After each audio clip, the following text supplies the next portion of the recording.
ಆತ್ಮೀಯ ಭಾವಿ ಶಿಕ್ಷಕರೇ, GPS star call form ಆಗಿದೆ. ಸಮಾಜ ವಿಜ್ಞಾನಕ್ಕೆ ಸಂಬಂಧಿಸಿದಂತೆ ಯಾವ್ಯಾವ ಸಿಲೆಬಸ್ನ ಓದಬೇಕು ಅನ್ನೋಂಥದ್ದು ಗೊಂದಲವಾಗಿರುವಂತಹ ಒಂದು ಪರಿಸ್ಥಿತಿ ಇದು. ಆದರೆ ಇದಕ್ಕೆ ಪರಿಹಾರ ಕೂಡ ಶಿಕ್ಷಣ ಇಲಾಖೆ ನೀಡಿದೆ. ಯಾವ ಸಿಲೆಬಸ್ನ ಓದಬೇಕು ಅನ್ನುವಂಥದ್ದನ್ನು ಈಗಾಗಲೇ ಅದರ ತನ್ನ ಒಂದು ನೋಟಿಫಿಕೇಷನ್ನ ಬಿಟ್ಟಿದೆ. ಇದನ್ನು ನೀವು ವೆಬ್ಸೈಟಲ್ಲಿ ಚೆಕ್ ಮಾಡಬೇಕಾದ್ರೆ ಸ್ಕೂಲ್ ಎಜುಕೇಷನ್ ಅನ್ನೋ ಒಂದು ವೆಬ್ಸೈಟಲ್ಲಿ ಚೆಕ್ ಮಾಡಿದ್ರೆ ಸಿಗುತ್ತೆ. ಹಾಗಾದರೆ ಈ ಯಾವ್ಯಾವ ಸಿಲೆಬಸ್ಗಳನ್ನು ಇಲ್ಲಿ ಕೊಟ್ಟಿದ್ದಾರೆ ಅನ್ನೋಂಥದ್ದನ್ನು ತಿಳ್ಕೊಳ್ಳೋಕ್ಕೆ ಪ್ರಯತ್ನ ಮಾಡೋಣ. ಇತಿಹಾಸದ ಆಧಾರಗಳು, ಸಾಹಿತ್ಯ ಅಂದರೆ ದೇಶೀಯ ಸಾಹಿತ್ಯ, ವಿದೇಶೀಯ ಸಾಹಿತ್ಯ, ಪುರಾತತ್ವ ಶಾಸನಗಳು, ನಾಣ್ಯಗಳು, ಸ್ಮಾರಕಗಳು, ಮೌಖಿಕ ಸಂಪ್ರದಾಯ ಮತ್ತು ಸಾಹಿತ್ಯಗಳು. ಈ ಒಂದು ಟಾಪಿಕ್ನ ನೀವು ಓದ್ಕೋಬೇಕಾಗ್ತದೆ. ಜೊತೆಗೆ ಭಾರತದ ಭೌಗೋಳಿಕ ಲಕ್ಷಣಗಳು, ಹಳೆಯ ಶಿಲಾಯುಗ, ಸೂಕ್ಷ್ಮ ಶಿಲಾಯುಗ, ನವಶಿಲಾಯುಗ ಮತ್ತು ಲೋಹ ಶಿಲಾಯುಗ. ಈ ಶಿಲಾಯುಗಗಳ ಬಗ್ಗೆ ಕೂಡ ನೀವು ತಿಳ್ಕೊಬೇಕಾಗ್ತದೆ. ಭಾರತದ ಪ್ರಾಚೀನ ನಾಗರಿಕತೆಗಳು, ವೇದಗಳ ಕಾಲ, ಹರಪ್ಪ ಸಂಸ್ಕೃತಿ, ನಂತರದ ವೇದಗಳ ಕಾಲ.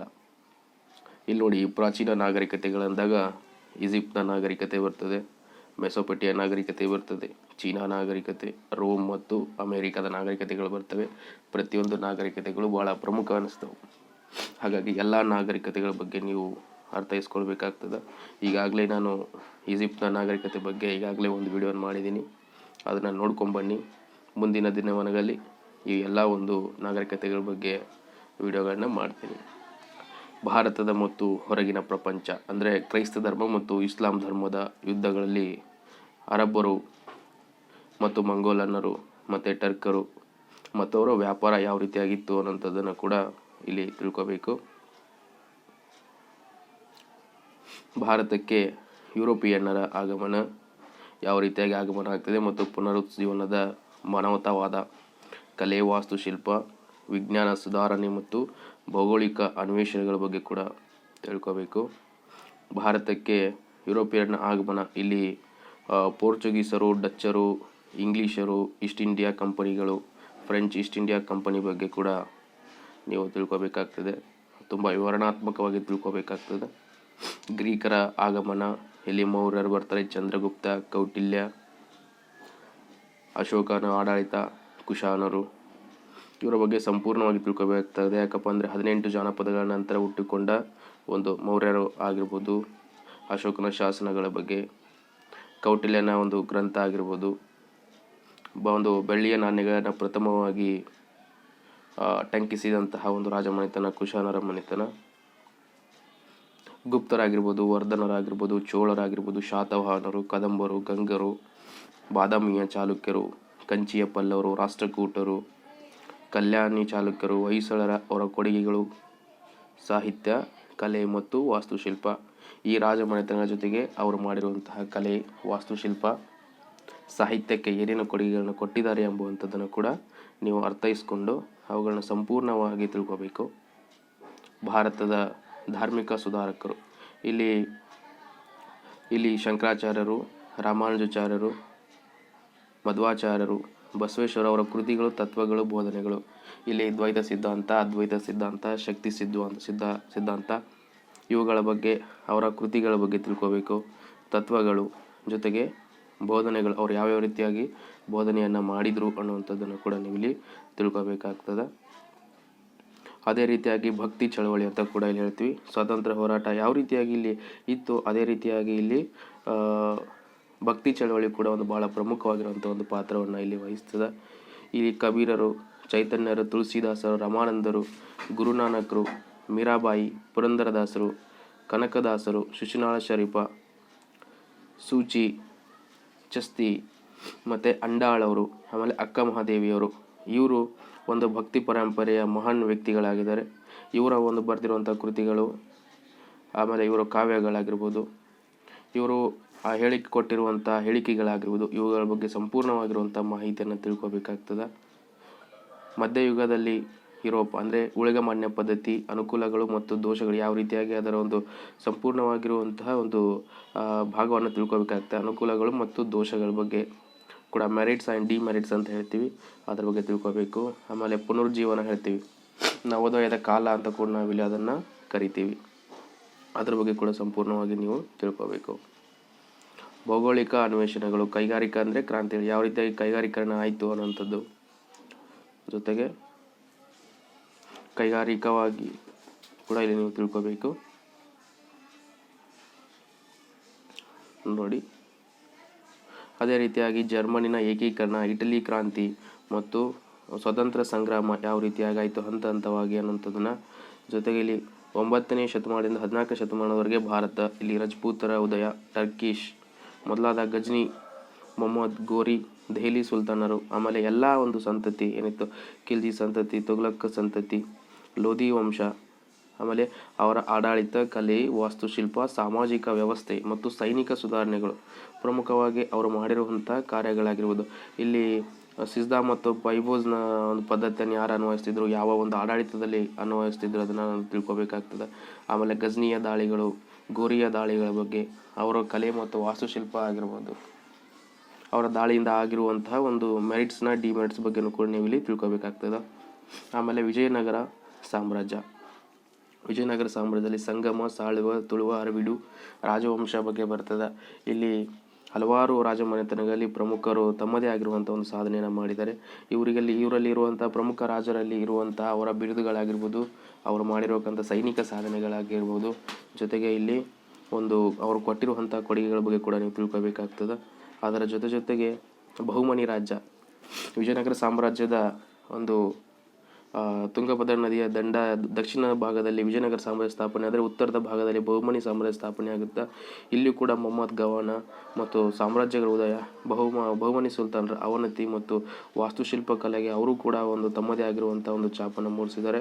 ಅದರ ಬಗ್ಗೆ ಕೂಡ ನೀವು ತಿಳ್ಕೊಬೇಕಾಗ್ತದೆ. ಯಾಕಂದರೆ ವಿಜಯನಗರ ಸಾಮ್ರಾಜ್ಯ ಅಂತ ಹೇಳಿದಾಗ ಅದರ ಒಂದು ವಿರುದ್ಧವಾದ ಒಂದು ನದಿಯ ದಂಡೆಯಲ್ಲೇ ಕೂಡ ಈ ಒಂದು ಸಾಮ್ರಾಜ್ಯ ಇಲ್ಲಿ ಹುಟ್ಕೊಳ್ತದೆ. ಹಾಗಾಗಿ ಅದನ್ನು ಕೂಡ ನೀವು ಸಂಪೂರ್ಣವಾಗಿ ತಿಳ್ಕೊಬೇಕಾಗುತ್ತೆ. ಜೊತೆಗೆ ಇಲ್ಲಿ ಬಹುಮನಿ, ಒಂದು ಸೆಕೆಂಡ್, ಇಲ್ಲಿ ನೋಡಿ, ಅದೇ ರೀತಿಯಾಗಿ ಇಲ್ಲಿ ಮೊಘಲರ ಸಾಮ್ರಾಜ್ಯ ಬಗ್ಗೆ ತಿಳ್ಕೊಬೇಕು. ಬಾಬರ್, ಹುಮಾಯೂನ್, ಅಕ್ಬರ್, ಜಹಾಂಗೀರ್, ಶೇರ್ಷಾ, ಶಹಜಾನ್, ಔರಂಗಜೇಬ್ ಮತ್ತು ಅವರ ಆಡಳಿತ, ಕಲೆ ಮತ್ತು ವಾಸ್ತುಶಿಲ್ಪ ಮತ್ತು ಸೈನಿಕ ಸುಧಾರಣೆಗಳು ಪ್ರಮುಖವಾಗಿ ನೀವು ಅಲ್ಲಿ ತಿಳ್ಕೊಬೇಕಾಗ್ತದೆ. ಇಲ್ಲಿ ನಾವು ಬಾಬರ್ ಅಂದರೆ ವಂಶ ಪಾರಂಪರಿಕವಾಗಿ ಅನುಕ್ರಮವಾಗಿ ಕೇಳ್ತಾರೆ. ಅಂದರೆ ಇಲ್ಲಿ ಬಾಬರ್ ಆಗಿರ್ಬೋದು, ಹುಮಾಯೂನ್, ಅಕ್ಬರ್, ಜಹಾಂಗೀರ್, ಶೇರ್ಷಾ, ಶಹಜಾನ್ ಮತ್ತು ಔರಂಗಜೇಬ್ ಇವರು ಕ್ರಮಬದ್ಧವಾಗಿ ಬರ್ತಾರೆ. ಈ ರೀತಿಯಾಗಿ ಕ್ರಮಬದ್ಧವಾಗಿ ಅವರ ಸೈನಿಕ ಸಾಧನೆಗಳಾಗಿರ್ಬೋದು, ಒಟ್ಟು ಅವರ ದಿಗ್ವಿಜಯಗಳ ಬಗ್ಗೆ ಕೂಡ ಕೇಳೋ ಸಾಧ್ಯತೆಗಳಿರ್ತವೆ.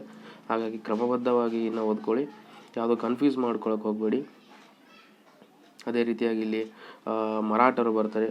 ಮರಾಠರು ಅಂದರೆ ಇಲ್ಲಿ ಛತ್ರಪತಿ ಶಿವಾಜಿಯ ಒಂದು ಜೀವನ ಮತ್ತು ಸಾಧನೆಗಳು, ಆಡಳಿತ ವ್ಯವಸ್ಥೆ ಮತ್ತು ಸೈನಿಕ ಸುಧಾರಣೆಗಳು. ಇಲ್ಲಿ ಪೇಶ್ವೆಗಳು ಪ್ರಮುಖವಾಗಿ, ಇಲ್ಲಿ ಪೇಶ್ವೆಗಳ ಬಗ್ಗೆ ಅಥವಾ ಇಲ್ಲಿ ಶಿವಾಜಿಯ ಒಂದು ಜೀವನ ಭಾಳ ಪ್ರಮುಖವಾಗ್ತದೆ. ಯಾಕಂದರೆ ಶಿವಾಜಿಯನ್ನು ವಿದ್ಯೆ ಕಲಿಸಿದ ಗುರು ಅಂತ ಕೂಡ ಇಲ್ಲಿ ಒಂದಿಷ್ಟು ಪ್ರಶ್ನೆಗಳಾಗಿದ್ದು. ಆಮೇಲೆ ಪೇಶ್ವೆಗಳ ಮೊದಲನೇ ಪೇಶ್ವೆ ಯಾರು, ಎರಡನೇ ಪೇಶ್ವೆ ಯಾರು ಅಂತ ಕೇಳ್ತಾರೆ.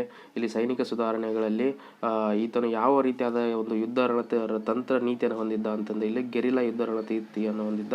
ಹಾಗಾಗಿ ಆ ಥರದ ಒಂದು ಪ್ರಶ್ನೆಗಳಾಗ್ತವೆ. ಆಮೇಲೆ ಕರ್ನಾಟಿಕ್ ಅಂತ ಹೇಳ್ತೀವಿ, ನವಾಬರು, ಆಮೇಲೆ ಪ್ಲಾಸಿ ಕದನ, ಬಕ್ಸಾರ್ ಕದನಗಳು, ಇವು ಯಾರ್ಯಾರ ನಡುವೆ ನಡೆಯಿತು ಅನ್ನುವಂಥದ್ದು ಕೂಡ ಇಲ್ಲಿ ಭಾಳ ಪ್ರಮುಖವಾಗ್ತದೆ. ಯಾರ್ಯಾರು ನಡೆದು, ಏದಕ್ಕಾಗಿ ನಡೆದು, ಯಾವ ರೀತಿ ಒಪ್ಪಂದಗಳ ಮೂಲಕ ಇವುಗಳು ಕಂಪ್ಲೀಟ್ ಆದವು ಅಂತ ಕೂಡ ಇಲ್ಲಿ ಕೇಳೋ ಸಾಧ್ಯತೆಗಳಿದ್ದಾವೆ.